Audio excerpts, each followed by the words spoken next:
بسم اللہ الرحمن الرحیم۔ السلام علیکم دوستو، میں فہیم عباس آپ سب کو خوش آمدید کہتا ہوں نیوز کیفے میں، اور امید کرتا ہوں کہ آپ سب خیریت سے ہیں اور آج کے دن کا ایک اچھا سا آغاز بھی کر چکے ہیں۔ آج جمعۃ المبارک ہے اور جمعۃ المبارک کی تمام تر فضیلتیں اور برکتیں آپ کو بہت بہت مبارک ہوں۔ آج جمعہ کی مناسبت سے ہم نے اپنے پروگرام میں ایک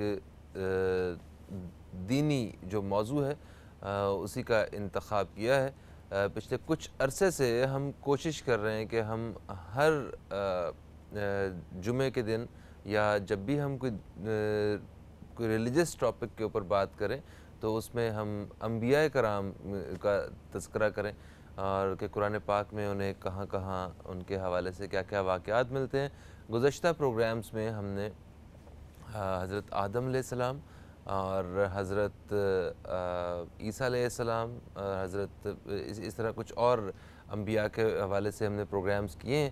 آج ہم جن انبیاء کے بارے میں جس نبی کے بارے میں بات کرنے والے ہیں، ان کو قرآن پاک میں سارے انبیاء کے باپ کا خطاب دیا گیا ہے۔ ان کو اللہ تعالیٰ نے اپنا دوست کہا ہے، اور ان کے لیے اللہ تعالیٰ نے پہلی دفعہ مسلمان کا لفظ استعمال کیا ہے، اور یہ وہ نبی ہیں کہ جن کو آج بھی ہم اپنی عبادتوں میں یاد رکھتے ہیں۔ ہم ان درود میں ان کا نام یاد رکھتے ہیں، ہم ان کے نام کی سنت ادا کرتے ہیں، اور میرا خیال ہے مجھے کچھ کہنے کی ضرورت نہیں ہے کہ ہم کن کے بارے میں بات کر رہے ہیں۔ حضرت ابراہیم علیہ السلام کے حوالے سے آج ہم اپنے پروگرام میں بات کریں گے۔ مختلف کتابوں میں، صحیفوں میں ان کا ذکر ملتا ہے، اور ان کے حوالے سے ہمیں پتہ چلتا ہے کہ کتنی کٹھن زندگی اور کتنی تکلیفیں وہ معاشرے کی انہوں نے برداشت کیں، اور خود توحید پرست تھے تو لوگوں کو جو اللہ تعالیٰ کی جو ذات ہے اس سے متعارف کروایا، انہوں نے بتایا اور ثابت کیا، جس کی وجہ سے بہت دفعہ تکالیف بھی انہوں نے اٹھائیں، مگر وہ ساری تکالیف اللہ تعالیٰ کی طرف سے وہ مختلف معجزوں کی شکل میں وہ کم ہوتی گئیں اور ختم ہوتی گئیں۔ آج ہم حضرت ابراہیم علیہ السلام کی زندگی کے حوالے سے اور اس دور کے حوالے سے کہ وہاں پہ اس وقت کس قسم کا نظام رائج تھا، اور اس میں آ کے کس طرح جو دین حق جو ہے وہ متعارف کرواتے ہیں، اس حوالے سے بات کریں گے۔ میرے ساتھ جو پہلے مہمان ہیں اسلامک اسکالر ہیں مولانا محمد علی رضوی صاحب، ہم آپ کو خوش آمدید کہتے ہیں۔ السلام علیکم، کیسے ہیں مولانا صاحب؟ وعلیکم السلام، اللہ پاک کا شکر ہے، آپ ٹھیک ہیں؟ الحمدللہ الحمدللہ میں بالکل ٹھیک ٹھاک ہوں۔ ہمارے دوسرے مہمان مفتی محمد شمیم خان صاحب ہیں، یہ بھی اسلامک اسکالر ہیں، ہم آپ کو بھی خوش آمدید کہتے ہیں۔ السلام علیکم سب، کیسے ہیں آپ؟ وعلیکم السلام ورحمۃ اللہ، الحمدللہ رب العالمین، ٹھیک ٹھاک ہے الحمدللہ، ماشاء اللہ۔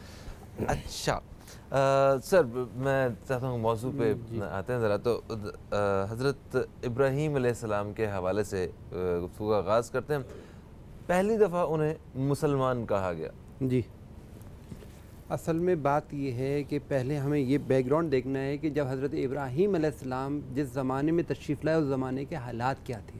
ہاں، اس زمانے میں نمرود کو اس کے نجومیوں نے یہ بتایا تھا کہ اب ایک بچہ ایسا دنیا میں آنے والا ہے جو تیرے دین کو ختم کر دے گا، جو تیرے دین کی مخالفت کرے گا، جو بت پرستی کو ختم کرے گا۔ تو اس نے یہ پوچھا وہ بچہ پیدا ہو گیا ہے یا ہونے والا ہے؟ انہوں نے ان کو جواب دیا گیا نہیں، ابھی بچہ پیدا تو نہیں ہوا لیکن ان قریب پیدا ہونے والا ہے۔ تو اس نے اتنا بڑا ظلم کیا، یہ ظلم بتانا ہے کہ ابراہیم علیہ السلام کے زمانے کتنا بڑا ظلم ہوا کہ جتنے بچے پیدا ہونے والے تھے ان سب بچوں کو اس نے دنیا میں آنے سے پہلے مروا دیا، اور کوشش یہ کی کہ کوئی بچہ دنیا میں تشریف نہ لائے، کوئی بچہ پیدا نہ ہو، اپنی سلطنت میں اپنی سلطنت بچانے کے لیے، یعنی اپنی حکومت بچانے کے لیے۔ تو اس کی حکومت میں جتنے بچے پیدا ہونے والے تھے سب کو دنیا میں آنے سے پہلے ختم کروا دیا۔ اور اس نے ایک اور ظلم یہ کیا کہ نگرانی کے لیے ایک دایا مقرر کر دی کہ جو ہر عورت کو دیکھے، کوئی بچہ تو نہیں آنے والا دنیا میں. لیکن اللہ کو حضرت ابراہیم علیہ السلام کو دنیا میں بھیجنا تھا. یہ اللہ کو اپنا معجزہ دکھانا تھا کہ اللہ علی کل شیء قدیر ہے، وہ ہر چیز پر قادر ہے. جو اللہ کن فیکون کا مالک ہے، کہتا ہے وہ چیز ہو جاتی ہے، اسے کوئی روک نہیں سکتا. اسی طرح حضرت ابراہیم علیہ السلام کی ولادت کا جب وقت قریب آیا تو کسی کو پتہ بھی نہیں چلا. حضرت ابراہیم علیہ السلام کی والدہ ایک غار میں تشریف لے گئیں. اس غار میں حضرت ابراہیم علیہ السلام کی ولادت ہوئی.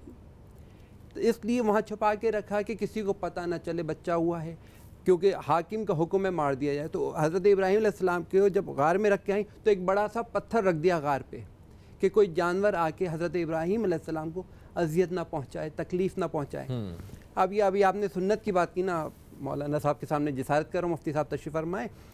حضرت ابراہیم علیہ السلام غار میں ہیں، تنہا ہے. اب آپ بتائیے ان کی خوراک کیا ہے، ان کی غذا کیا ہے. ماں بھی ان کو غار میں چھوڑ کے آ گئی. تو روایت میں ہے کہ حضرت ابراہیم علیہ السلام اپنے انگوٹھے کو چوستے تھے.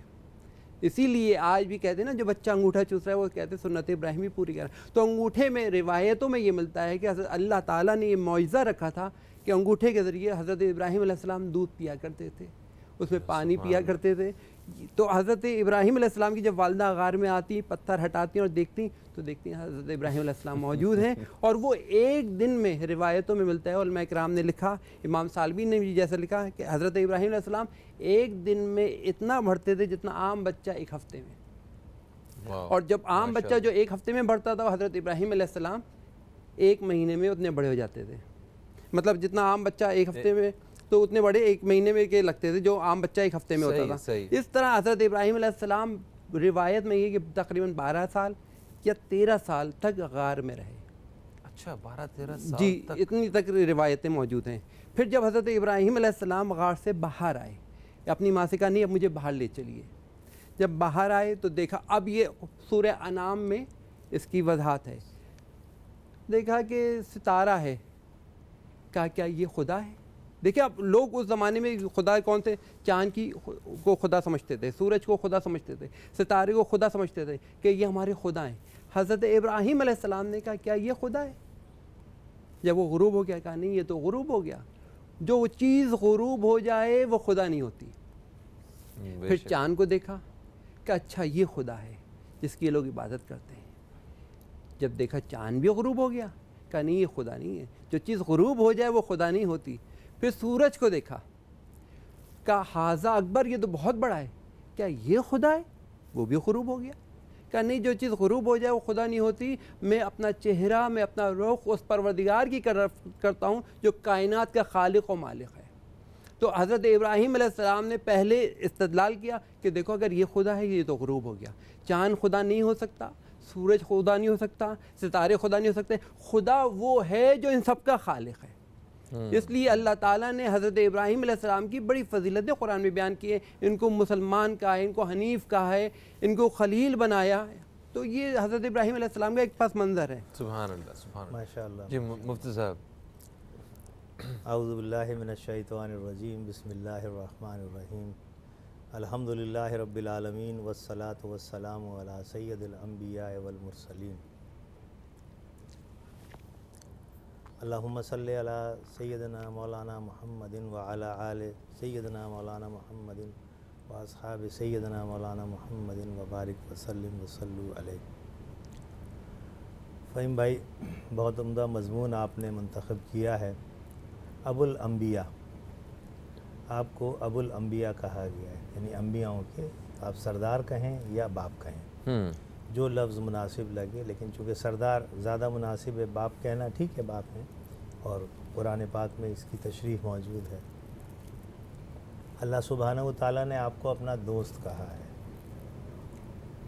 اب آپ یہ دیکھیے، معبود اور عبد کے درمیان دوست کا رشتہ تو نہیں ہو سکتا. بے شک بھائی جو خالق ہے وہ اپنے ہاتھ سے بنائی ہوئی چیز کو اپنا دوست کہہ رہا ہے. دیکھیے انسان بندہ ہے نا، عبداللہ ہے وہ، بے شک. لیکن جب خالق کائنات فرما رہا ہے کہ وہ اللہ کے دوست ہیں تو ان کے مرتبے کا تعین ہو گیا. سبحان اللہ. مرتبے کا تعین کہ ہو گیا. بے شک سبحان اللہ. وہ خالق کی مخلوق ہیں، مگر رب نے ہی فرما دیا عامۃ الناس کے لیے کہ سن لو وہ کون ہیں، وہ اللہ کے دوست ہیں۔ پھر انہیں مسلمان کہا گیا، پھر انہیں حنیف بھی کہا گیا۔ مسلمان کا لفظی مطلب کیا ہے؟ مسلمان کا لفظی معنی یہ ہے، جو شروع دن سے جب سے ہم نے پڑھا یا جتنا ہمیں دیا گیا، کہ ہر نبی دین فطرت پر پیدا ہوتا ہے، دین حنیف پر ہر انسان، یعنی صرف نبی نہیں، ہر انسان جو کائنات میں پیدا ہو رہا ہے وہ دین فطرت پر ہے، اور دین فطرت دین حنیف ہے۔ تو دین حنیف کے لیے لفظ مسلم کا رب العالمین نے استعمال کیا ہے۔ ٹھیک ہے۔ جب قرآن پاک میں لفظ مسلم آ گیا، دین حنیف آ گیا، اور سورہ انفاق میں امت بھی کہا گیا، جس کے بڑے وسیع معنی ہیں۔ امت کہتے ہوئے یہ بیان ہو گیا کہ اب جو نسل چلے گی یا نسل ہوگی، یعنی سمجھنے والوں کے لیے اشارہ، اور سمجھنے کے لیے بڑا ذہن چاہیے، وہ اللہ سبحانہ و تعالیٰ جس کو چاہے عطا کرے، کہ پھر آپ کی نسل میں بے شمار نبی اور رسول آئے۔ یہ آپ کا اعزاز ہے۔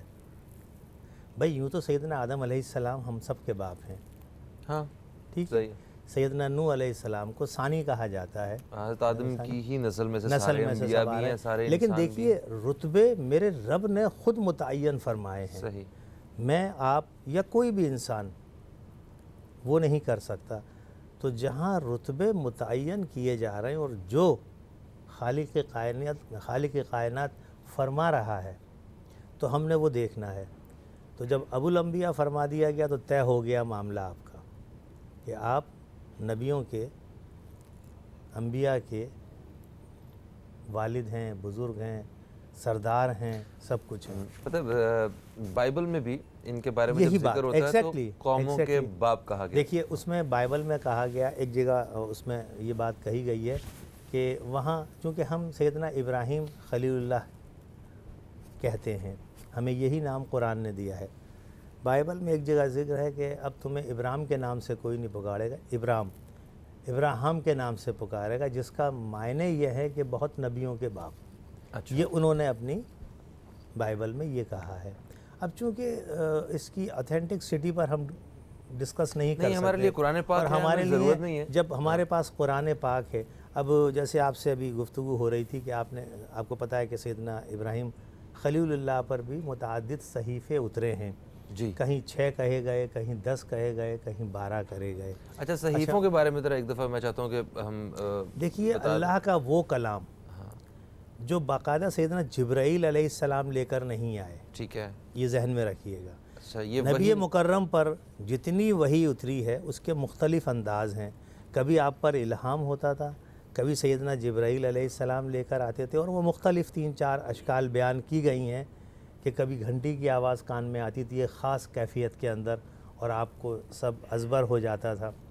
اور جب شروع میں آپ نے جلدی سورہ اقرا بسم ربک الذی کے لیے فرمایا کہ آپ نے جلدی کی نا یاد کرنے میں، تو کہا نہیں، جلدی نہیں، جب آپ پر اتارا گیا ہے تو آپ کو یاد رہے گا، یہ اللہ کا کلام ہے۔ اچھا، صحیفے جو ہیں وہ کتنی خوبصورت بات ہے کہ نہیں، جلدی نہیں، ہاں، یہ اللہ کا کلام ہے۔ آپ نے جلدی یاد کرنے کی کوشش کی، انسان کی ایک عادت ہے نا جو ہماری۔ جی۔ تو صحیفے جو ہیں وہ اس شکل میں اترے ہیں کہ وہ الہام ہو جاتا تھا۔ اچھا، ان کی قوم نے کہا تھا ثابت کرو کہ اللہ تم سے ہم کلام ہوتا ہے، لیکن قرآن پاک میں ایک جگہ ذکر ہے کہ اللہ آپ سے ہم کلام ہوا۔ یہ کیا ہو گئی؟ قرآن پاک میں جب یہ ذکر ایک جگہ آ گیا کہ اللہ آپ سیدنا ابراہیم علیہ السلام سے ہم کلام ہوا، اب یہ کافی ہے ہمارے لیے کہ اللہ سبحانہ و تعالیٰ نے آپ سے کلام فرمایا۔ بالکل، ہمارے لیے کافی ہو گیا، یہ ہماری، اور یہ سب مانتے ہیں۔ ہاں صحیح۔ دیکھیے قرآن پاک کو کافر بھی مانتے ہیں، یہ بات آپ جان لیجئے۔ اس کی جو ایتھنٹک سٹی ہے 1400 سال سے 1450 سال سے، اس سے کافر بھی انکار نہیں کرتے۔ جی ہاں، یہ انہوں نے بات بھی اسٹڈی کر کے یہ پروف کر لیا ہے کہ جو اس میں حرفن پہلے دن تھا وہی حرفن آج بھی ہے. مولانا ایسا ہی ہے, بالکل بالکل. اس پر کوئی کسی کا اختلاف دنیا نہیں کے ہر کونے میں جہاں جہاں مسلمان بستا ہے نا, وہاں وہاں لوگوں کے دلوں میں یہ کتاب ہے, یاد کی ہوئی ہے, اور جب سے اتری ہے تب سے یاد ہو رہی ہے, بچوں سے لے کے بڑوں تک. سر ایک وقفہ آ گیا بیچ میں, بسم اللہ. وقفے سے واپس آتے ہیں, پھر ذرا ہم آپ سے اپنا بات کریں گے اسی حوالے سے. اپنے دوستوں کی کالز بھی ہم شامل کریں گے, تو آپ دوست بھی کال کر سکیں گے. ایک وقفے کے بعد آپ سے دوبارہ ملاقات ہوتی ہے. کہیں مت جائیے, نیوز کیفے دیکھتے رہیے, اب تک دیکھتے رہیے.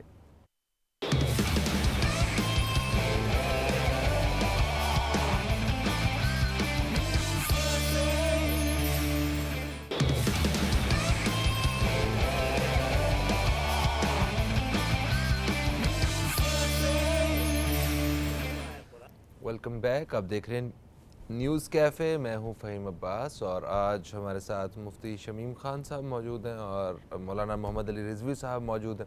موضوع ہے ہمارا حضرت ابراہیم علیہ السلام, ان کی زندگی کی حوالے سے, اور ان اللہ تعالیٰ کے ساتھ اللہ تعالیٰ نے ان کو کن کن القابات سے نوازا, اور انہوں نے ان اللہ تعالیٰ کے بندوں کے لیے کیا کیا کیا اور کیا آسانیاں پیدا کی, اور بندوں نے یہاں جو لوگ تھے, جو سوسائٹی تھی اور جو دور تھا, اس میں انہیں کن کن تکالیف کو اٹھانا پڑا, اس حوالے سے ہم بات کر رہے ہیں. مفتی شمیم خان صاحب, آپ سے درخواست کروں گا کہ آپ اپنی بات کو مکمل کیجئے. جی دیکھیے, جو ہم ذکر کر رہے ہیں, پہلے تو میں آپ کی تعریف و توصیف بیان کرنے کی کوشش کر رہا ہوں, آپ کے ان مناقب کا ذکر کرنے کی کوشش کر رہا ہوں جو اللہ سبحانہ و تعالیٰ نے آپ کے لیے فرمایا ہے. قرآن کی سورہ نحل کے اندر 123 نمبر آیت ہے, اور یہ ایک آیت ہی, حالانکہ بے شمار آیات میں آپ کا ذکر مبارک ہے, آپ کے اوصاف بیان کیے گئے ہیں, آپ کی تعلیمات بیان کی گئی ہیں, آپ کی محنت اور جو مشقت آپ نے دین کے لیے اٹھائی ہے وہ بیان کی گئی ہے. اعوذ باللہ من الشیطان الرجیم. ثم اوحینا الیک ان اتبع ملۃ ابراہیم حنیفا وما کان من المشرکین. یہ ایک چھوٹی سی آیت کفایت ہے, بہت کافی ہے, بہت کافی ہے, اس لیے کہ یہ اللہ کا کلام ہے جو قرآن پاک میں موجود ہے, اور جس کا ترجمہ ہے کہ پھر ہم نے آپ صلی اللہ علیہ وسلم کی طرف وحی اتاری کہ ابراہیم مسلم تھے اور وہ مشرکوں میں سے نہیں تھے. یہ کیا ہو گیا؟ اٹس اے پروف کہ آپ کون تھے, آپ کی تعریف. دیکھیے نا, قرآن پاک میں تو ایک ایک لفظ جو ہے بیان ہوتا ہے وہ ایک مخصوص پیرائے میں بیان ہوتا ہے, پھر جب آپ اس کی شرح کھولنا شروع کرتے ہیں تو دیوان تیار ہو جاتے ہیں. مولانا ایسا ہی ہے نا؟ بالکل بالکل بالکل صحیح. وہاں ہمیں اشارے دیے جاتے ہیں کہ یہ ایک لفظ مسلم اس آیت میں, جیسے آپ نے سوال بھی کیا تھا شروع میں, تو میں نے اس آیت کا حوالہ اس لیے لفظ مسلم یہاں آ گیا کہ اللہ سبحانہ و تعالی ہم مسلمانوں کے لیے اور تمام, یعنی سیدنا آدم علیہ السلام سے لے کے آج تک جو دین پر قائم رہے ہیں, اللہ کے دین پر, انہیں مسلمان ہی کہا گیا ہے اور مسلم پکارا گیا ہے. تو یہ ایک پروف ہے ہمارے پاس قرآن سے کہ کیوں کہا گیا. یہ اللہ سبحانہ و تعالیٰ بہتر جانتا ہے, اس نے ہمارے لیے متعین کر دیا لفظ مسلم کو. Right sir? بالکل. یہاں سے جب ہم آگے چلتے ہیں تو ہم یہ دیکھتے ہیں کہ اب آپ کو جب اس منصب پہ فائز کیا, تو جیسا مجھ سے قبل علامہ صاحب ارشاد فرما رہے تھے کہ آپ نے چاند کو دیکھا, سورج کو دیکھا, تاروں کو دیکھا, اور آپ دین حق کی تلاش میں تھے, آپ اللہ کی وحدانیت کی تلاش میں تھے, اپنا رب ڈھونڈ رہے تھے نا. اب جو تلاش تھی, جو جستجو تھی, جو اللہ نے آپ کے دل میں رکھی تھی, یہ تو دیکھیے نبی پیدائشی نبی ہوتا ہے. جی ہاں, وہ دنیا میں آنے کے بعد نبی نہیں جیسے عیسیٰ علیہ السلام نے کہا تھا انی عبداللہ وآتانی الکتاب وجعلنی نبی. تو نبی پیدائشی, کوئی بھی نبی ہو, اس کا انتخاب تو رب العزت اس دنیا میں ان کی بعثت سے پہلے طے کر چکے ہیں. ان کی پیدائش میں کوئی نہ کوئی معجزہ جو ہے وہ نظر آ رہا ہوتا ہے, جس طرح حضرت ابراہیم علیہ السلام وہ انگوٹھا چوس رہے ہیں اور ان کو خوراک مل رہی ہے. 11 سال کا عرصہ ہے اس غار میں. اور دیکھیں جو ایمان والے ہیں ان کے لیے تو یہ بات بہت آسان سی ہے, وہ تو فوراً مان لیں گے. ٹھیک, مگر میں یہی سوچا تھا کہ جس کو اس بات پہ یقین نہ آئے اسے تو پھر اس بات پہ بھی یقین نہیں ہو سکتا کہ وہ 40 سال سے لگی ہوئی آگ کے اوپر چھوڑا گیا اور آگ ٹھنڈی ہو گئی اور آگ نے جلنے نہ دیا. اسے دیکھیے بے خطر کود پڑا آتش نمرود میں عشق۔ دیکھیں دیکھیں نا، اچھا سر ہم آتے ہیں اس واقعے بڑا ایک اچھا تفصیل والا واقعہ ہے یہ ڈیفینیٹلی ہم اس کا قرآن پاک میں ذکر ہے نا، اس حوالے سے بات کریں گے ہم۔ اچھا یا نارو کونی بردوں سلام علی ابراہیم۔ اچھا یہ عجیب، اب دیکھیں یہ جو اللہ نے آیت نازل کی نا، اے آگ ابراہیم پر ٹھنڈی ہو جا سلامتی کے ساتھ۔ ہاں اب ہمارے یہاں بھی یہ ہے کہ اگر آپ کو کوئی مریض ہے، بخار تیز ہے، بخار نہیں اتر رہا، تو کہا جاتا ہے یہ آپ آیت پڑھیں ایک تسبیح، اس کا بخار انشاءاللہ سلامتی کے ساتھ ٹھنڈا ہو جائے گا، بخار اتر جائے گا۔ اچھا آگ کو ٹھنڈی ہو جانے کا کہا گیا، سلامتی کے ساتھ کہیں اتنی ٹھنڈی نہ ہو جائے کہ سردی ہو جائے سب۔ ہاں یہاں قطع کلام کرتے ہوئے ایک جملہ لگانا چاہتا ہوں، علامہ صاحب موجود ہیں۔ علامہ صاحب نے کیا فرمایا؟ قلنا یا نار کونی بردوں وسلام علی ابراہیم، اے آگ ٹھنڈی ہو جا سلامتی کے ساتھ۔ سلامتی کے ساتھ۔ اچھا سن لیجئے، یہاں اگر سلامتی کا لفظ نہ آتا تو وہ اتنی ٹھنڈی ہو سکتی تھی کہ وہ جس طرح جہنم کی آگ ہے نا، تو ٹھنڈک کی آگ بن جاتی ہے۔ ہاں آپ سمجھ رہے ہیں؟ تو اس کی جو ٹھنڈک کہی گئی ہے مولانا، وہ یہ کہی گئی ہے سلامتی والی۔ اب آپ چلے جائیے ذرا -22 میں، -25 میں، -50 میں، وہ تو عذاب ہے یا نہیں ہے عذاب؟ وہ نہیں بے شک ہے نا۔ یہ جملہ میں نے یہاں اس لیے جوڑا ہے مولانا صاحب، مولانا اپنا بیان جاری رکھیے۔ نہیں بہت اچھی بات، میرے ذہن میں مجھے خوشی ہوئی کہ آپ نے میری بات کو حوصلہ افزائی کی۔ بات یہ ہے، اچھا یہ جو قرآن مجید ہے نا، یہ مکمل کتاب ہے، یہ پڑھنے کے لیے آئی تھی۔ ہمارے یہاں مسلمانوں نے یہ کیا سے چون کے اوپر رکھ دیے، جب کوئی بیمار ہوگا، مریض ہوگا، قرآن کی ہوا دے دیں گے، وہ صحیح ہو جائے گا۔ زیادہ ہی احترام کر لیا، اوپر رکھ دیا۔ حالانکہ اس کتاب کی جتنی تلاوت کی جائے اتنا آپ کا اپنا فائدہ ہے، اور جس گھر میں تلاوت ہو رہی ہے اس گھر کا فائدہ ہے۔ یہ پڑھنے کے لیے، سمجھنے کے لیے آئی تھی، اسی لیے اللہ نے کہا ہم نے اس قرآن کو آسان کر دیا تاکہ لوگ سمجھیں۔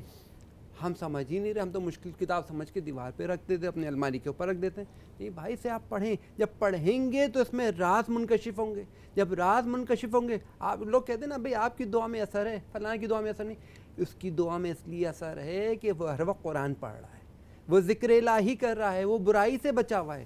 قرآن جو پڑھنے والا ہوتا ہے وہ پھر برائی سے محفوظ ہو جاتا ہے، اسے یہ فکر ہوتی ہے کہ ابھی مجھے وضو کر کے قرآن شریف پڑھنا ہے، اگر میں برائی کر کے قرآن شریف پڑھوں گا تو اللہ کو کیا منہ دکھاؤں گا کہ ابھی میں جھوٹ بول رہا تھا، اب میں قرآن پڑھ رہا ہوں۔ تو قرآن شریف جو پڑھنے والا ہوتا ہے وہ بہت سی برائی سے محفوظ رہتا ہے۔ بالکل صحیح سر، یہ ابھی جو بات ہو رہی تھی کہ اللہ تعالیٰ نے حکم دیا آگ کو کہ سلامتی کے ساتھ ٹھنڈی ہو جا، ٹھنڈی ہو جا سلامتی کے ساتھ، ٹھیک ہے جی سورہ انبیاء کی آیت۔ ہاں یہ ایک مکمل ایک حکم تھا، جی ٹھیک ہے، مطلب اللہ تعالیٰ کہنے کی بھی ضرورت تو نہیں ہے اللہ تعالیٰ کو کہ آگ کو ٹھنڈی ہو جا، یا مطلب اگر کہہ بھی دیا ہے تو ٹھنڈی ہو جا سلامتی کے ساتھ کہنے کی ضرورت نہیں تھی۔ تو مگر خدا کی ذات جو ہے، ہم اسی طرح میں اس کو ریلیٹ کر رہا ہوں اپنی دعاؤں کے ساتھ۔ ہم لوگ جی ہم لوگ جب دعائیں مانگتے ہیں تو اس کا مطلب ہے بہت ساری دعائیں ہم بھی نامکمل مانگ رہے ہوتے ہیں۔ جی تو ہمیں اچھا ایک کانسیپٹ تو یہ ہے، اور اسی کے ساتھ دوسرا کانسیپٹ یہ بھی ہے کہ اللہ تعالیٰ سے مانگنے، اللہ تعالیٰ کو تو سب پتہ ہے میرے دل کے حالات، تو پھر میں کیا، تو یہ دو الگ الگ نظریے ہیں۔ ذرا اس حوالے سے میں دونوں سے آپ سے رائے لینا چاہوں گا۔ قرآن مجید میں خود ہے سورہ بقرہ میں کہ جب اللہ سے کوئی دعا مانگتا ہے تو اللہ اس کی دعا سنتا ہے، اس کی دعا قبول کرتا ہے۔ تو آپ زبان سے کہیے تو، لیکن آپ اپنی زبان اس قابل کیجئے کہ آپ اللہ سے کلام کریں۔ اچھا نہیں تو میں کہہ رہا ہوں جملے میں، جس طرح میں بتاتا ہوں، میں ایک ایسے انسان کو جانتا ہوں جنہوں نے دعا کی کہ ہمیشہ کہ یا اللہ مجھے اپنی چھت دے دے، اپنی چھت دے دے۔ انہیں واقعی زندگی میں صرف چھت ہی ملی، زمین نہ مل سکی، کسی کی چھت کے اوپر انہیں جو ہے وہ گھر مل گیا، ٹھیک ہے، بنانے کا، وہ بھی بہت اچھی بات ہے۔ دعا مانگنے کا بھی سلیقہ ہونا چاہیے کہ کیا دعا مانگ رہے ہیں۔ ہمارے جو الفاظ ہیں وہ جو جملہ جو مکمل طریقے سے مانگنا چاہیے، ذرا اس حوالے سے میں پوچھنا چاہ رہا تھا مفتی صاحب۔ دیکھیے اللہ سبحانہ و تعالیٰ نے اپنے نبی مکرم کے ذریعے اور اپنے انبیاء علیہ السلام کے ذریعے، اپنے رسولوں کے ذریعے تمام تعلیمات انسان کو دی ہیں۔ اچھا اس نے جب ہمیں پیدا کیا تو آزاد نہیں چھوڑ دیا، ایک حد تک آزادی دی ہے، لیکن ہمارے لیے قوانین بھی اسی کی طرف سے آئے، ہمارے لیے رزق بھی اسی کی طرف سے آیا، ہمارے لیے لباس بھی اسی کی طرف سے آیا۔ ایسا ہی ہے نا، یہ سب اس نے ایک سسٹم کے اندر ہمیں رکھا ہے۔ اچھا اب اس نے یہ بھی بتایا ہمیں کہ تم عبد ہو، ہوں، میرے بندے ہو، بندے ہو، میں معبود ہوں، میں خالق ہوں، ہوں، تمہیں مجھ سے کس طرح ہم کلام ہونا ہے یہ بھی سکھایا۔ ہوں، آج کے دور میں ہم روبوٹ بنا رہے ہیں نا، جی ہاں، روبوٹ اپنی مرضی سے کچھ بول سکتا ہے؟ نہیں، اسے ہم بتاتے ہیں پروگرامنگ کے ذریعے کہ اس نے کیا کہنا ہے، بالکل وہ وہی کہتا ہے۔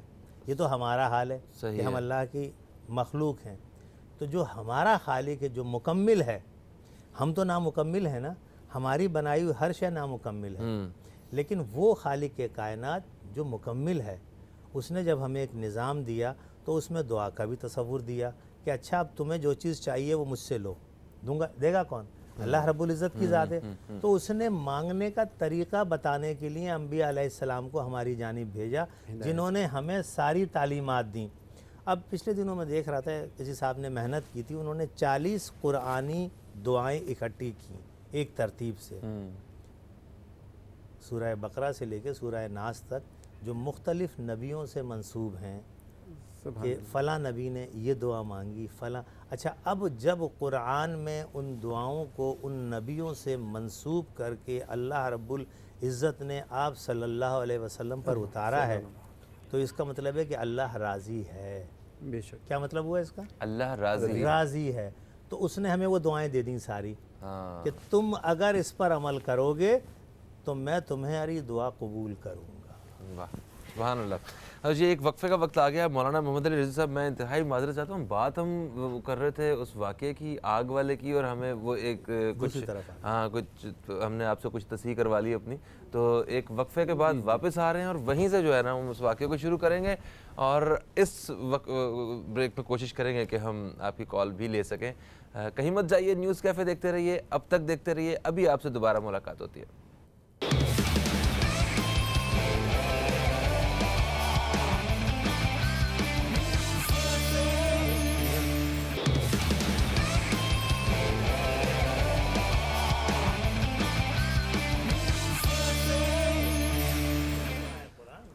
ایک وقفے کے بعد آپ کو پھر سے خوش آمدید کہتے ہیں نیوز کیفے میں۔ ہمارے ساتھ مولانا محمد علی رضوی صاحب موجود ہیں، ہمارے ساتھ مفتی شمیم خان صاحب موجود ہیں، دونوں ہمارے مہمان اسلامک اسکالر ہیں، اور ان سے آج انبیاء کے باپ حضرت ابراہیم علیہ السلام کے حوالے سے بات ہو رہی ہے۔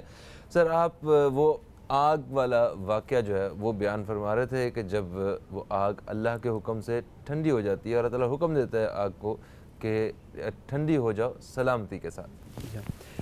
بات یہ ہے کہ یہ آگ کا واقعہ پیش کیوں آیا، یہ نوبت یہاں تک کیوں پہنچی کہ حضرت ابراہیم علیہ السلام کو آگ میں ڈالا جائے۔ حضرت ابراہیم علیہ السلام اپنے زمانے کے بہت بڑے توحید پرست تھے، اللہ کی توحید بتاتے تھے، بتوں کا انکار کرتے تھے، کہتے تھے یہ بت جو نہ تمہیں کچھ کھلا سکتے ہیں، نہ کچھ خود کھا سکتے ہیں، نہ ہدایت کر سکتے ہیں، جو بات سنتے نہیں، جو سمجھتے نہیں، وہ تمہارے خدا کہاں سے ہو سکتے ہیں۔ ان کا ایک عید کا تہوار آتا تھا، اس عید کے تہوار میں یہ لوگ اچھے کھانے پکاتے تھے اور بتوں کے آگے رکھ کے وہ میدان سے باہر چلے جاتے تھے، اور جب باہر سے آتے تھے تو وہ کھانا کھاتے تھے اور خوش ہوتے کہ ہمارے دیوتاؤں نے، ہمارے خداؤں نے کھانوں کو پسند کیا، وہ کھاتے تھے اور پورے سال یہ سمجھتے تھے اب برکت رہے گی۔ جب حضرت ابراہیم علیہ السلام آ گئے تو حضرت ابراہیم علیہ السلام سے بھی کہا کہ آپ بھی چلیے۔ حضرت ابراہیم علیہ السلام نے معذرت کی جانے سے۔ یہاں 2-3 روایتیں، ایک روایت یہ کہ ان کے پاؤں میں چوٹ لگ گئی جان کے، انہوں نے کہا میرے پاؤں میں چوٹ لگ گئی، میں مریض ہوں، میں بیمار ہوں، میں نہیں جا سکتا۔ بہرحال حضرت ابراہیم علیہ السلام نہیں جاتے۔ اب ابراہیم علیہ السلام نے یہ کیا، اور جتنے ان کے چھوٹے خدا تھے، چھوٹے چھوٹے جو بنائے ہوئے تھے، ان سب کو انہوں نے توڑ دیا۔ جب وہ اپنے میلے میں یا اس گئے ہوئے تھے عید پہ جو ان کا تہوار ہوتا تہوار، اور توڑنے کے بعد جو توڑنے کا سامان تھا اس بڑے بت کے پاس رکھ دیا، کلہاڑا جی، اور ایک روایت میں اس کے گلے میں ڈال دیا۔ جب یہ سب آئے واپس تو انہوں نے دیکھا کہ ان کے جو خدا ہیں وہ تو ٹوٹے پڑے ہوئے، اور جو کلہاڑا ہے وہ بڑے بت کے گلے میں۔ تو حضرت ابراہیم علیہ السلام سے پوچھا یہ کیا ہوا؟ کہا مجھ سے کیا پوچھ رہے ہو، اس سے پوچھو، جو توڑنے کا سامان ہے وہ تو اسی کے پاس ہے، اس سے کیسے پوچھیں؟ اصلہ تو یہاں سے برآمد ہوا۔ دیکھیں یہ جو ہے نا، یہ درس ہے، یہ تبلیغ ہے، یہ ہدایت ہے۔ اس طرح ہدایت دے رہے ہیں کہ جو تمہیں کچھ بتا نہیں سکتا کہ کس نے توڑا ہے، تم اسے خدا سمجھ رہے ہو۔ یہ بات پہنچ گئی بادشاہ تک۔ بادشاہ کو پتہ تھا کوئی ایسا بچہ تو پیدا ہوگا جو اس کے دین کو تباہ کر دے گا، اس کی خدائی کو مٹا دے گا. تو اس نے کہا یہ وہی بچہ ہے. بلا لیا حضرت ابراہیم علیہ السلام کو، اور حضرت ابراہیم علیہ السلام کی آپ اللہ پہ اعتقاد اور اللہ پہ یقین دیکھیے. یہ مولانا صاحب سے میں توجہ چاہوں گا اس جملے پہ کہ جب منجنیق میں حضرت ابراہیم علیہ السلام کو بٹھایا گیا نا، منجنیق میں کر کے ڈالا گیا، ویسے تو نہیں پھینک سکتے تھے، ڈال سکتے تھے ابراہیم آگ میں، کیونکہ آگ کے شعلے اتنے بلند تھے کوئی نزدیک نہیں جا سکتا تھا. منجنیق وہی ہے وہ لکڑی کی وجہ جیسے پتھر ایسے جی، پھینکے جاتے تھے قلعوں کے قلعوں کے اوپر. جی یہ بھی میں بتاتا چلوں، یہ پہلی منجنیق ہے جو بنائی گئی تھی. اچھا، یہ پہلی منجنیق ہے جو حضرت ابراہیم علیہ السلام کے زمانے میں بنائی گئی کہ حضرت ابراہیم علیہ السلام کو کسی طرح اس آگ میں ڈالا جا سکے، دہکتی ہوئی آگ میں. دہکتی ہوئی آگ میں. اب منجنیق میں حضرت ابراہیم علیہ السلام سامنے آگ جائے، ہوا کا فرشتہ آیا کہ ابراہیم علیہ السلام آپ حکم دیجیے ہم اس آگ کو منتشر کر دیں. کہا نہیں. پانی کا فرشتہ آیا، بارش کر دیتے. بارش کر دیں. کہا نہیں. جبریل امی آ گئے، اے اللہ کے خلیل آپ حکم دیجئے کہ آپ کو کوئی حاجت ہے. اب ابراہیم علیہ السلام کے جواب پہ میری جان قربان. ابراہیم علیہ السلام کہتے ہیں حاجت تو ہے پر تم سے نہیں، جس سے ہے وہ خوب جانتا ہے. سبحان اللہ، سبحان اللہ، سبحان اللہ. یہ ابراہیم علیہ السلام کا جواب بتاتا ہے کہ ابراہیم علیہ السلام اگر کوئی طلب رکھتے بھی ہیں، کوئی حاجت رکھتے بھی ہیں تو صرف اللہ سے رکھتے ہیں. کہ حاجت تو ہے پر تم سے نہیں، جس سے ہے وہ خوب جانتا ہے. ادھر منجنیق سے نارے نمرود تک پہنچے، وہ دہکتے ہوئے انگارے مہکتے ہوئے پھول بن گئے. سبحان اللہ. اور ابراہیم علیہ السلام اتنی خوشی آسانی سے بیٹھ گئے جیسے کوئی باغ میں بیٹھا ہوتا ہے. اور اللہ کا یہ معجزہ دیکھ کر نمرود کی ایک بیٹی تھی، یہ واقعہ بھی بتانے کے لائق ہے کہ نمرود کی بیٹی ایمان لے آئی تھی کہ ابراہیم کا خدا ابراہیم پر اتنا مہربان ہے کہ آگ کو اس نے ابراہیم کے لیے گلزار بنا دیا تو وہ ایمان لائی. ٹھیک ہے، اس کا پھر کبھی گفتگو ہوگی. اب یہاں پہ ایک اور مقصد ظاہر ہے، حضرت ابراہیم علیہ السلام اتنا وسیع موضوع ہے، ساری باتیں تو نہیں ہو سکتی، لیکن جو خاص بات ہے یہاں پہ ایک چھپکلی کا بھی ذکر آتا ہے، ایک مینڈک کا بھی ذکر آتا ہے. یہ وہ باتیں میں لے کر آ رہا ہوں جو انسان اپنی زندگی میں دیکھ رہا ہے. اس نارے نمرود کے شعلے کو بلند کرنے کے لیے چھپکلی پھونک مار رہی تھی، وہیں بیچارہ مینڈک منہ میں پانی لا رہا تھا، دور سے پانی پھینک رہا تھا شاید آگ میں کچھ تپش کم ہو جائے. تو اب اللہ کو مینڈک کا یہ عمل اتنا پسند آیا کہ اللہ نے حکم دیا مینڈک کو نہیں مارا کرو، اور چھپکلی کے لیے حکم دے دیا کہ چھپکلی کو مارنا ضروری ہے. اور بعض روایت اس لیے کہ وہ نارے نمرود کو بھڑکا رہی تھی، پھونک مار رہی تھی کہ آگ تیز ہو جائے. اچھا، میں سمجھا بجھانے کے لیے کر رہی ہے. نہیں وہ بھڑکانے کے لیے، اس لیے اللہ نے حکم دیا کہ چھپکلی کو مارو، مینڈک کو مت مارو. اب آپ یہ دیکھیں اس واقعے میں کتنی باتیں اور آ گئیں. اچھا ویسے یہ جو حوالے ہیں دونوں مینڈک اور یہ چھپکلی والے، یہ تاریخ اسلام میں یہ کتنے مستند ہیں؟ مطلب نہیں تاریخ اسلام میں، تاریخ اسلام میں مختلف روایتوں میں ہیں، دیکھیے حدیث تو نہیں، تقریباً تمام مکاتب فکر کے علماء کرام نے بہت لکھا ہے. ساری باتیں ہیں اس طرح جو بیان ہوتی ہیں. اور صحیح ہے، تو اس حوالے سے درجے میں مانی جاتی ہے. یہ بھی حوالے میں چڑیا کا بھی تو واقعہ ہے نا، مولانا فرمائیں گے کہ چڑیا چونچ میں پانی لا کے ڈال رہی ہے. جی اب اس کی چونچ میں کتنا پانی ہوگا اور کتنی آگ اس سے بجھے گی، لیکن اس کا عمل ہے اصل چیز، کہ اس نے اس کی نیت ہے. بھاگ دوڑ تو کی نا، جو کر سکتا تھا وہ تو اپنے کیا. عمل سے جو اس کی ذات سے ممکن تھا وہ اس نے کیا. مینڈک کیا ہے، کتنا پانی مارے گا، ایک قطرہ ٹپکتا ہوگا نا. ایسے ہی ایسے ہی. سر جو آخری جملے ہیں وہ کیونکہ پھر بریک پہ جانا ذرا، تو بریک کے بعد آگے تفصیلی پھر بات کٹ جاتی ہے. ٹھیک ہے. تو پھر ایک بریک کی طرف ہم لوگ بڑھ رہے ہیں جی. بریک سے واپس آتے ہیں تو پھر بات کرتے ہیں اسی حوالے سے. بڑی خوبصورت گفتگو جاری ہے. ہمارے ساتھ مولانا محمد علی رضوی صاحب اور مفتی شمیم خان صاحب موجود ہیں. ان سے بات چیت کا سلسلہ بالکل جاری رکھیں گے. کہیں مت جائیے، نیوز کیفے دیکھتے رہیے، اب تک دیکھتے رہیے.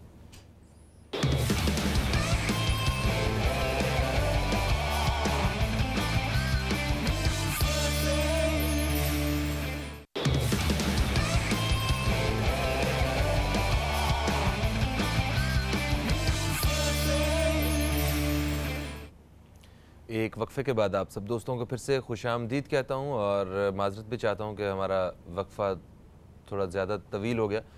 کچھ اہم خبروں سے آپ کو آگاہ کرنا ہوتا ہے. خیر، ہم بات کرتے ہیں حضرت ابراہیم علیہ السلام کی زندگی کے حوالے سے اور ان کا جہاں جہاں ذکر قرآن پاک میں اور ہمارے جو تاریخ اسلام میں ہمیں ملتا ہے اس حوالے سے بات کرنے کی کوشش کر رہے ہیں. ویسے تو ایک بڑا وسیع موضوع ہے مگر اسے ابھی ہم سمیٹنے کی کوشش کریں گے. وقفے سے پہلے ہماری بات ہو رہی تھی مولانا محمد علی رضوی صاحب سے, جو وہ ایک واقعہ بیان کر رہے تھے کہ جب انہوں نے بت توڑے بت قدوں میں, اور پھر اس کے بعد انہیں آگ میں پھینکا گیا منجنیق کے ذریعے, تو وہ آگ, وہ دہکتی ہوئی آگ, وہ اللہ تعالیٰ کے حکم سے وہ گلزار ہو گئی. اور یہ سارا واقعہ نمرود کی بیٹی نے دیکھا اور انہوں نے ایمان جو ہے وہ ایمان لے آئیں. مولانا محمد علی رضوی صاحب سے گفتگو کا یہ سلسلہ بالکل جاری رکھیں گے, مگر ان سے پہلے میں تعارف کروانا چاہوں گا ہمارے نئے ابھی مہمان جنہوں نے ابھی ہمیں جوائن کیا ہے. نعت خواں ہیں فائزہ کامران صاحبہ, ہم آپ کو خوش آمدید کہتے ہیں. السلام علیکم, کیسی ہیں آپ؟ الحمدللہ بالکل ٹھیک ہوں. گریٹ. ہم بس مولانا صاحب سے وہ واقعہ جو ہے وہ مکمل وہ یہ کرتے ہیں, تو پھر اس کے بعد ہم نعت کی طرف آئیں گے. جی مولانا صاحب. جب یہ واقعہ ہو گیا تو حضرت ابراہیم علیہ السلام کو نمرود نے بلایا کہ تمہارا پروردگار تمہیں اتنا چاہتا ہے تو اپنے پروردگار کے بارے میں بتاؤ, میں بھی تو رب ہوں. تو حضرت ابراہیم علیہ السلام نے کہا میرا رب وہ ہے جو زندگی دیتا ہے, میرا رب وہ ہے جو موت دیتا ہے. تو اب نمرود نے کیا کیا, ایک قیدی جسے سزا ہو چکی تھی موت کی, اسے بلایا, آزاد کر دیا. اچھا, دیکھو میں نے اس کو زندگی دے دی. یہ قرآن کا واقعہ ہے, یہ تاریخ کا نہیں, یہ قرآن کی آیتوں کا ترجمہ میں بیان کر رہا ہوں کہ تو ایک کو آزاد کر دیا اور جو آزاد تھا اس کو موت دے دی. کہ دیکھو اس کو میں نے مار دیا, میں بھی تو قادر ہو گیا, میں بھی زندگی دیتا ہوں, میں بھی موت دیتا ہوں. تو اب قرآن کہتا ہے حضرت ابراہیم علیہ السلام نے کہا میرا پروردگار وہ ہے جو سورج کو مشرق سے نکالتا ہے مغرب میں غروب کرتا ہے, تو مغرب سے طلوع کر کے دکھا دے. تو اللہ نے کہا, وہ کافر حیران ہو گیا اور کچھ کر نہیں سکا. ظاہر ہے یہ تو اللہ کی قدرت تھی. تو اب آپ اس واقعے میں یہ دیکھیے کہ ابراہیم علیہ السلام نے کہا میرا پروردگار وہ ہے جو زندگی دیتا ہے, میرا پروردگار, یعنی وہاں کے لوگوں کو شعور دیا کہ جسے تم خدا سمجھ رہے ہو یہ خدا نہیں ہے, یہ صرف بات کر سکتا ہے, خدا نہیں بن سکتا. اور ایک اور بات, اب میں آپ کا پروگرام ظاہر ہے اپنے اختتامی مرحلے پہ میں آپ کی اب تک چینل کو مبارکباد دوں گا کہ جمعے کے مبارک دن اتنا مبارک موضوع رکھ کے آپ یہ تبلیغ کر رہے ہیں, یہ بھی آپ ہدایت دے رہے ہیں لوگوں کو تاکہ جو نبیوں کے بارے میں نہیں جانتے اتنا, اس پروگرام کے ذریعے ان تک آگاہی ہو کہ حضرت ابراہیم علیہ السلام کی شان کیا ہے. اور ایک اور بات رہ گئی, یہ حضرت ابراہیم علیہ السلام کے حوالے سے یہ بات طے ہو گئی کہ وہ مسلمان تھے, یہ بات طے ہو گئی وہ حنیف تھے. اب سورہ صفات کی 83ویں آیت ہے, حضرت ابراہیم علیہ السلام کے لیے کہا گیا وَإِنَّ مِن شِيَّةِ الْإِبْرَاهِيمِ, ابراہیم کو اللہ نے شیعہ بھی کہا ہے. اچھا جی مولانا تشریف رکھتے ہیں. مولانا تشریف رکھتے ہیں, کوئی لڑائی جھگڑا نہ شروع ہو جائے. نہیں یہ تو قرآن ہے, قرآن میں اختلاف نہیں. میں نے ساتھیوں کے ہیں. اچھا ساتھیوں, لیکن لفظ شیعہ ابراہیم علیہ السلام کے لیے قرآن میں آیا ہے. اچھا اچھا اچھا. پھر دوسری بات, حضرت ابراہیم علیہ السلام کو اللہ نے نبی تو کہا ہے, رسول کہا ہے, خلیل کہا ہے, ایک اور لفظ کا اضافہ کیا, امام کہا ہے. انی جاعلوکا للناس اماما, ابراہیم علیہ السلام نے آپ کو انسانیت کا امام بنایا. تو ابراہیم علیہ السلام کے لیے لفظ امام بھی آیا ہے. اچھا, یعنی کہ وہ جو دوست والا جو ایک مرتبہ اللہ تعالیٰ نے دیا, اور وہ یہ سارے اسی کی عکاسی کرتے ہیں کہ اب جتنے بھی آپ دیکھیں نا کتنے القابات دیے ہیں. دوسری بات, اب آپ کے اپنے پروگرام کو مکمل کرتے ہوئے پھر مولانا صاحب کی طرف چلا جائے گا. بھائی حضرت ابراہیم علیہ السلام کے دو بیٹے ہیں, حضرت اسماعیل علیہ السلام جو جناب حاجرہ سے, حضرت اسحاق علیہ السلام جو جناب سارہ سے. حضرت اسحاق علیہ السلام سے تقریباً 1000 تک انبیاء کی روایتیں ملتی ہیں, ان کے آخری نبی ہیں حضرت عیسیٰ علیہ السلام. ادھر سلسلہ اسماعیل علیہ السلام سے ہمارے پیارے نبی ہیں, یہ فضیلت ملی ہے جناب اسماعیل علیہ السلام کو کہ ان کی آل میں ہیں ہمارے پیارے نبی. اب آپ یہ دیکھیں, اور ان کا سلسلہ کہاں جا رہا ہے, حضرت ابراہیم تک. عیسیٰ علیہ السلام کا سلسلہ کہاں جا رہا ہے, حضرت ابراہیم علیہ السلام تک. تو یہ سارے جو نبیوں کے سلسلے ہیں وہ جا کے ملتے ہیں حضرت ابراہیم علیہ السلام. حضرت ابراہیم, اسی لیے انہیں انبیاء کے باپ بھی کہا گیا, ابو الانبیاء. میں اس حوالے سے آپ سے بات کرنا چاہوں گا, اور ابھی ہمیں اپنے پروگرام میں بات کرنی ہے جو ہم سنت ابراہیمی ادا کرتے ہیں, اور جو ہم درود ابراہیم جو اپنی عبادتوں میں شامل کرتے ہیں, اس حوالے سے مفتی شمیم خان صاحب سے. مگر مفتی صاحب اگر آپ کی اجازت ہو تو پہلے ہم فائزہ صاحبہ سے ہم نعت رسول مقبول صلی اللہ علیہ وآلہ وسلم وہ شامل کرواتے ہیں اور اپنے پروگرام کی شان تھوڑی اور بڑھاتے ہیں. بے شک. زمین و زمان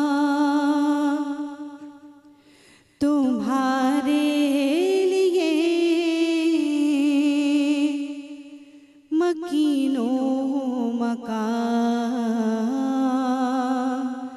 تمہارے لیے زمین و زمان تمہارے لیے مکین و مکان تمہارے لیے چنی لو چنا تمہارے لیے بنے دو جہاں تمہارے لیے دہن میں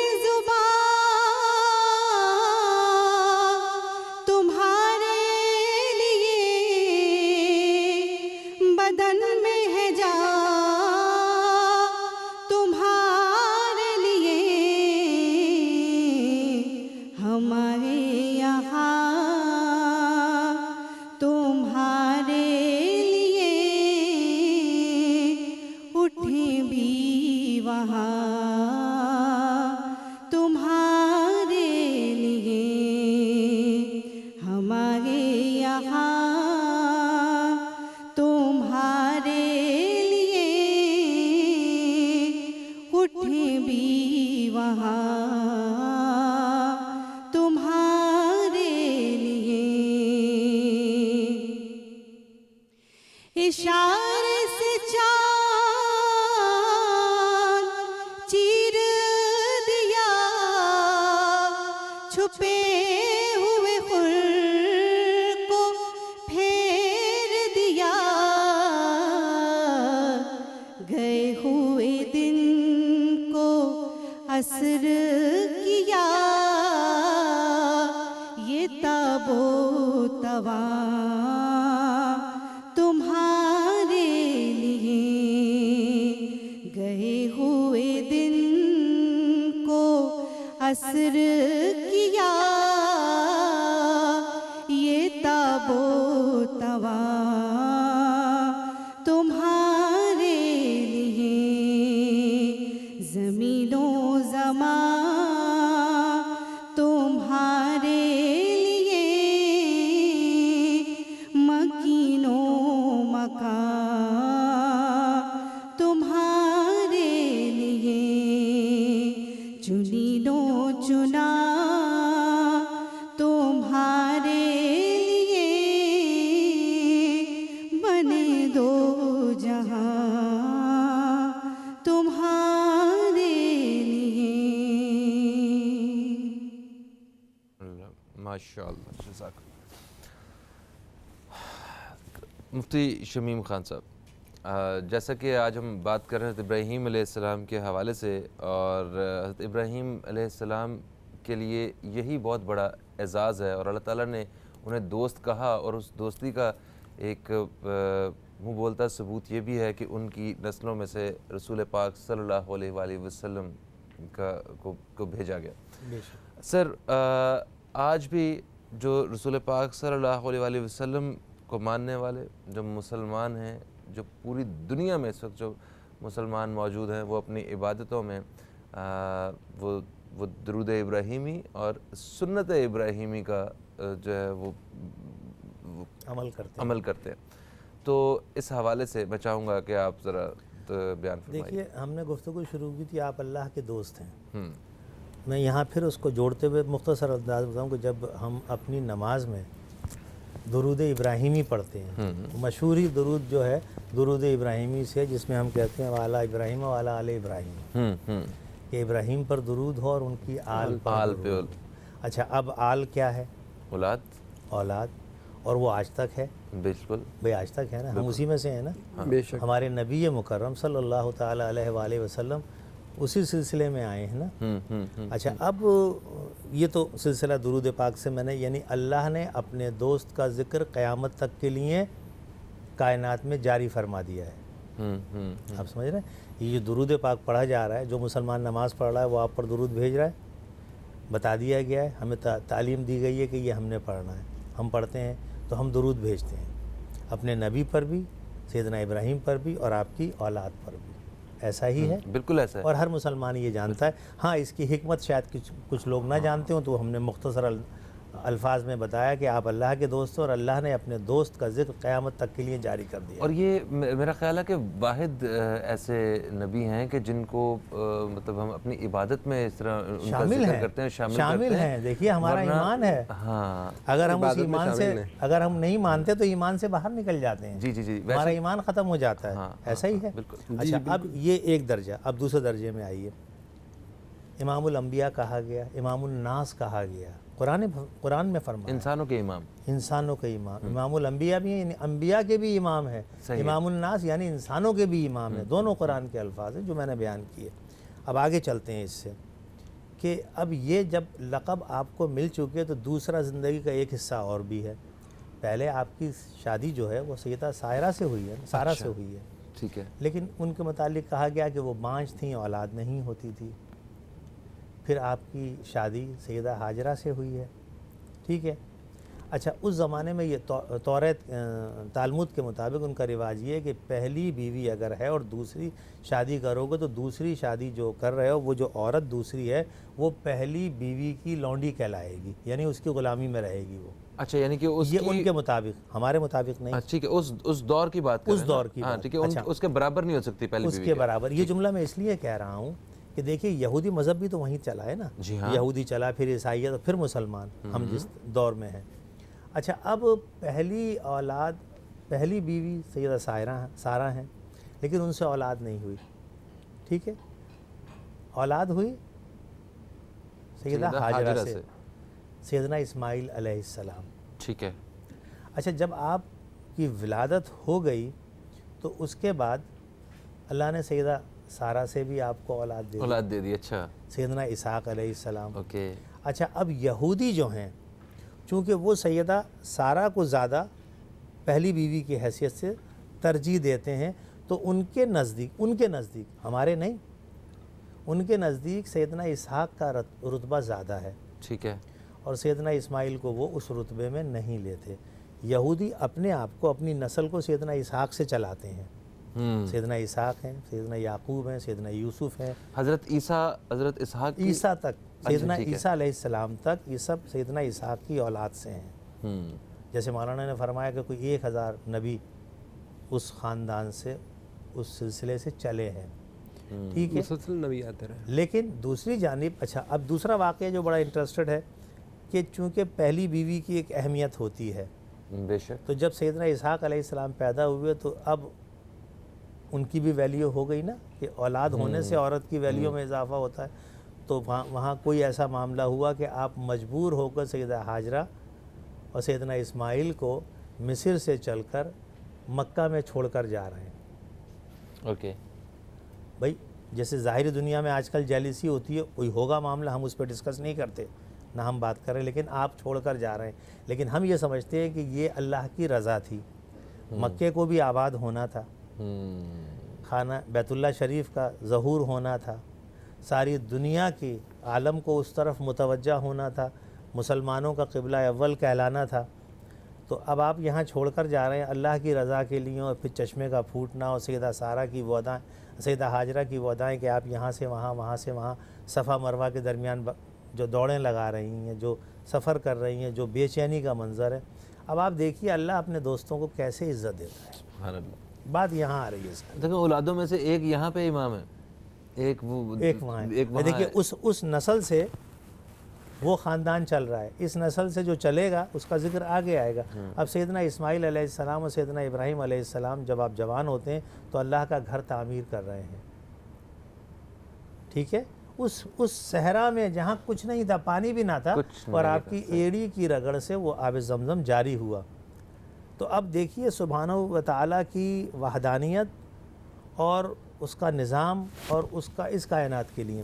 تو اب دیکھیے سیدنا ابراہیم علیہ السلام، سیدنا اسماعیل علیہ السلام نے کعبۃ اللہ کی تعمیر کی اور دعا کی، یا اللہ تو ہماری نسل میں سے بھی کوئی نبی یا رسول بھیج جو لوگوں کو ہدایت دے. اللہ سبحانہ و تعالیٰ نے دعا قبول فرما لی. کس کا ظہور ہوا؟